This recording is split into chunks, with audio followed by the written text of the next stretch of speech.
Hello and good morning, ladies and gentlemen. I'm your host, Seth Julian. Welcome you to today's morning coffee briefing. We're going to take a look at what we think is a very good shorting opportunity in what might, for some of you, be an arcane area, but for the world economy is quite essential. We're looking at the Nikkei 225 index of Japan's 225 largest stocks. It's equivalent in gravitas to the S&P 500 for the U.S. economy. And we see that from the middle of for exactly 2 months, it's been on quite a tear, quite a rally. It's crossed over the 20, the 50, and has been well above the 200-day moving average now for approximately 5 weeks. Outstanding performance for an economy that's been had one leg in the grave for years and years. The reason we suspect that this may be turning around is this. This is the dollar-yen exchange rate, and you see that since the Bank of Japan has pretty much let the rate go, BOJ President Kuroda has simply refused to raise interest rates like the rest of the central banks around the world, and the value of the yen has lessened. It's used to be trading for many years around the 105, 110 handle. Now it's well over 130. Well, that's changing. It had hit 140 barely. It's around 139.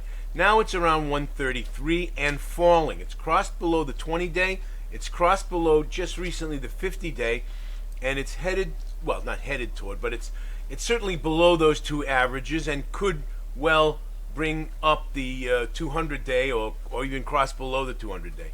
And what you also see here is that the tremendous volume on dollar-yen is falling off, and that will contribute further to, we believe, this decline.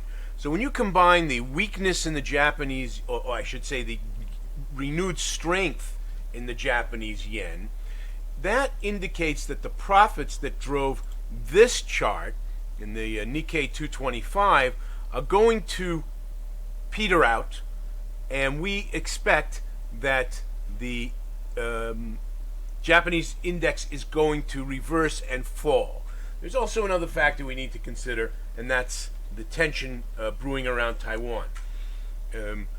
Without getting too deeply into the geopolitics, we have to understand that Japan is the front line if anything happens in Taiwan. Yes, the United States fleet is ready and allegedly willing to defend it, though that's an open question. But their base is Subusu in Japan and Okinawa. So Japan is the front line against whatever happens in Taiwan. So those factors indicate to us that shorting the Nikkei may be very well an excellent trade in the near future. So, ladies and gentlemen, with that, I'm going to leave it for today. I'm your host, Seth Julian, wishing you all, ladies and gentlemen, the ability to trade with confidence. Bye-bye for now.